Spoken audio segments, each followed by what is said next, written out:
Hi, I'm Joey Sorge, and you're watching Click on This Show.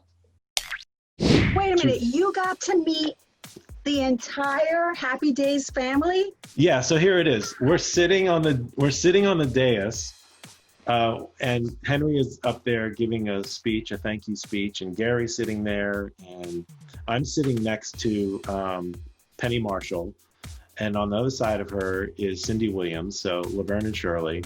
And then there's Tom Bosley and Marion, Marion, who plays the mom, and Aaron, who was, Shortcake.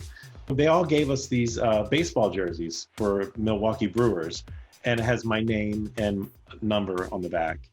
And we're all wearing them, and I'm sitting on the dais with Felicia, and I'm just pinching myself like, I cannot believe I'm sitting here with this crew, the people I grew up watching on television. Now, the reason all this happened was they were not only celebrating Henry, but they wanted to advertise that there's a musical coming. And we were considered the new Fonzie and Pinky. And so they had a parade. We got to ride in a vintage convertible, and on the side it said the new Fonzie and Pinky, and we're like waving to people. And it was surreal. And the parade literally took us into Brewers, the stadium, and they drove the car around the baseball field, the entire baseball field, and we like waved to everybody. And then Henry got out on the mound and threw the opening pitch for the baseball game. And oh my God, it was an amazing weekend. I cannot tell you how amazing that Yeah, was. but you have to tell everybody what the cherry was on the Sunday. Okay. Because so yeah. I got a It was- picture of that. Yeah. So it was a symbolic gesture, but they decided to have Henry, during his announcement, give me the leather jacket, passing on the leather jacket to the new Fonz. Aw. And so I got to go up, stand next to him. I had on my jeans and white T-shirt just to be ready. And they put on the black jacket, and I shook his hand, and it was surreal. It really was. And then they whipped the sheet off of the statue, and everyone cheered and took pictures and with Henry, and it was an amazing weekend. So I don't have the jacket that was in the Smithsonian, but I do have they gave me the symbolic jacket that was basically the one that we wore in the show. So it was. So you know what? Just as good, because he actually touched it. Exactly. And handed it to you. Exactly. And we had these big posters that, had advertising the event that weekend. It's called Bronze the Fonz. And I had everyone in the cast sign it. And he wrote "From one Fonz to another, love, Henry Winkler." And, and I got to hand it to him. That was his day. And they put me in, they kind of wedged me into that event. And I always felt a little awkward about it. I was like, this is his day. Why are we celebrating, all this little thing about a national tour? Like, nobody cares about this. This is the guy, like we should be all about him. And he was truly a good guy for like playing along. And that was all Gary's idea. Gary, he was always like, hey, we got something to advertise. Let's do it. Let's advertise the show, And it was a little awkward for me, but at the same time, my dreams were coming true. Absolutely. And so what were the other projects that you worked with Gary Marshall? So after that, Gary was really great about finding a way to get me into his next movie project, which was Valentine's Day. He reached out and he said, we're going to put you in the movie. I don't know how yet, but we're going to figure it out, So I still had to audition, had to put myself on tape, all that kind of stuff. I auditioned for one of the leads, which I was like, I'm not going to get one of the leads. But they just needed to see me on tape so that the studio, which was New Line at the time, were like, okay, Gary's not bringing in a crazy person. And then I ended up playing a maitre d' who had had two scenes with Jennifer Garner.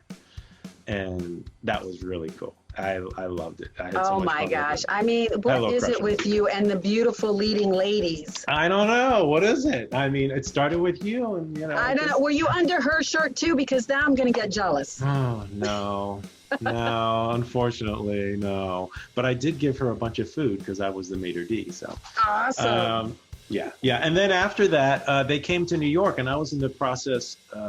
Gary and them came to New York couple years later, and I was doing How to Succeed in Business on Broadway, and they were shooting New Year's Eve, which was his next film. So he, in the last years of his life, he was doing all these holiday movies where they would put together a bunch of movie stars and do these stories.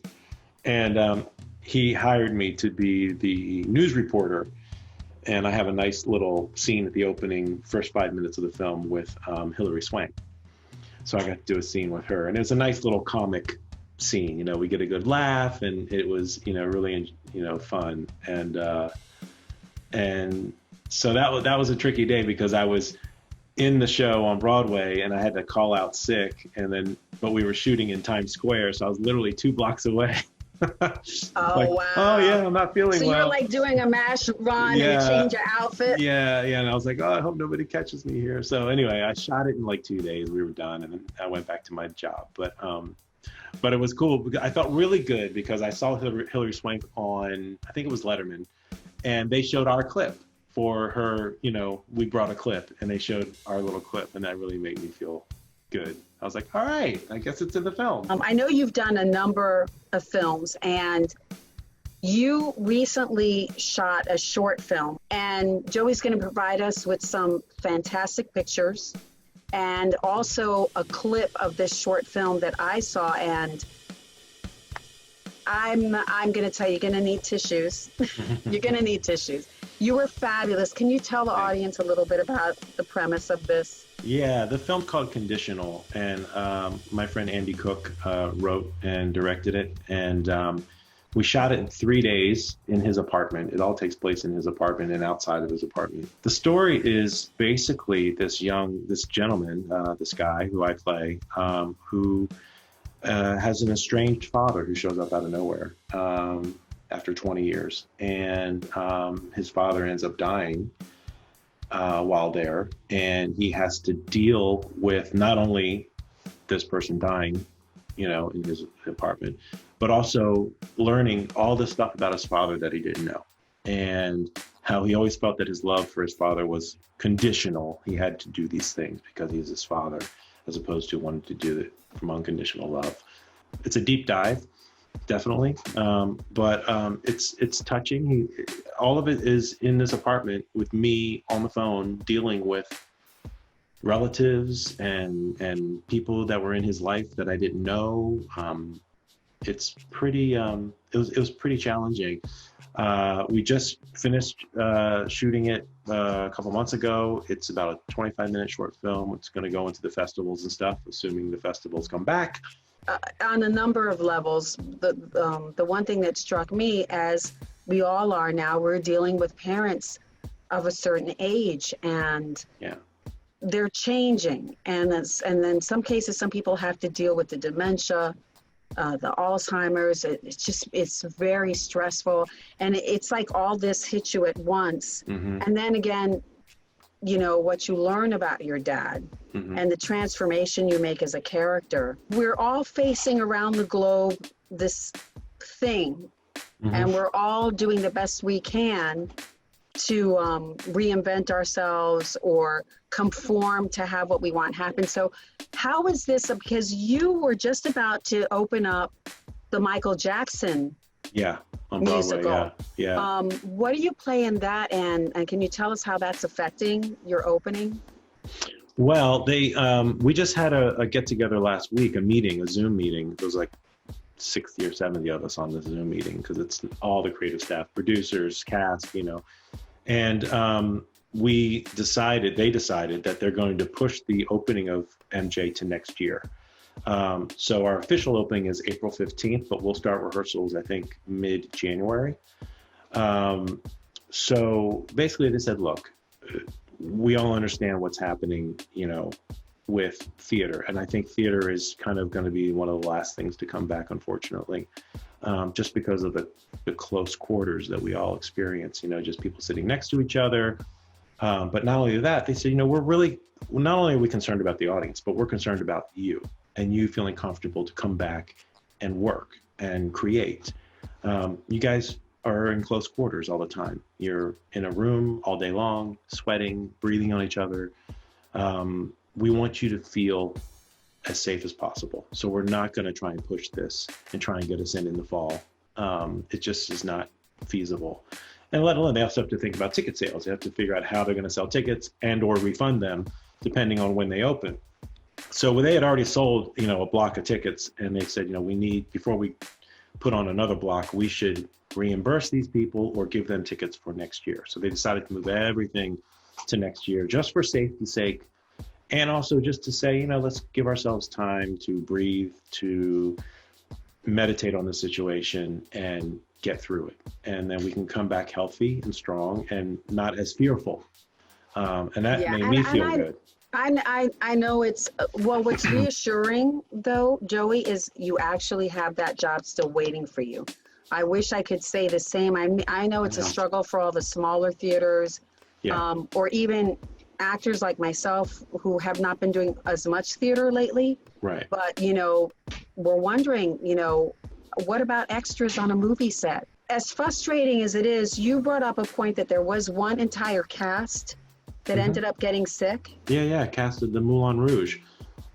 Cast of Moulin Rouge on Broadway. They were one of the first shows hit really hard. And some of them, my good friends, were very sick in the hospital, barely made it out. Thank God they did. That was a breeding ground. That was one of the first, ground zeros for the COVID in the theater community. So it's going to be hard to come back. And I know the governor has already put us on, there's 4 phases apparently. We're on the 4th phase because it's just like, we can't even think about bringing us back yet just because of the nature of it. Now, I will say, I was talking with a friend of mine yesterday, I really think that the future of theater, at least in the next 6 months, if there's going to be any, is outdoor theater. I think outdoor theater is probably the safest bet as far as, doing some, kind of production that's safe for people. People can sit farther apart, in a big outdoor stadium theater type thing. Like, if you go to the Muni in St. Louis, they have a big 11 or 15,000 seat theater. They can spread people out safely, and the stage is so big that the actors can be spread out safely. They can do concert versions of stuff. So stuff can be done. Yeah. Not yet. It's just modified. It's going to be modified, and I think that'll probably be more like the tail end of summer, where I think things can start to maybe come back a little bit, especially in the outdoor theater situations. As far as regular theater, indoor theater, I'm not so sure about that. That's kind of a little bit, on my downtime, I was approached by a children's theater. Let me reach over here. And same thing, we're doing Fantastic Girl and the Math Monster. And it's we're going to rehearse this week. It's a 1-day performance, and it's like this. So that's going to be interesting because when I'm supposed to be in the same room with another person, but we'll see how that goes. But it can be done. It has to be done because some people are depending on things like that to raise money to try to keep them going until there's a lot of that. I haven't participated in anything that's been a fundraiser per se, but there's been a lot of stuff happening in New York with celebrities and Broadway people doing readings or performances of stuff through Zoom. And it works as long as 2 people aren't talking at the same time, because Zoom will only pick up one sound one dominant sound at a time. So you can't do any choral work. I have worked on Zoom. I actually did a week working on MJ.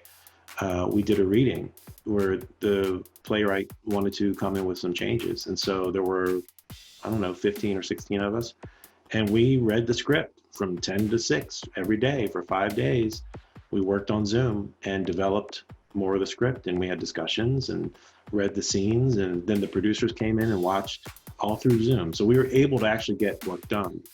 And it was actually a paid week. We got paid, we got our health week, everything. So it was actually an equity contract for 1 week, even though we were at home and on Zoom. So you can still develop stuff. Performances, I haven't participated in any performance thing yet. So I'm sure it's going to be done more. But well, it's a blessing. It's a blessing because I'm sure a lot of people could really use that 1 week paycheck. I meant exactly from a emotional and mental well-being. I think it's helping a lot of people through this, especially creative people. We're used to being around other people. Elena has a script writing group that meets every couple of weeks, and they're developing scripts, and it's via Zoom, and it's a lot of fun. It's but totally doable. Along with this, talking about fundraisers, you have a friend that appeared with you in the Bronx Tales. Can and it's okay to go ahead and mention the fundraiser for him, because it's a Broadway star and he got hit severely by COVID-19.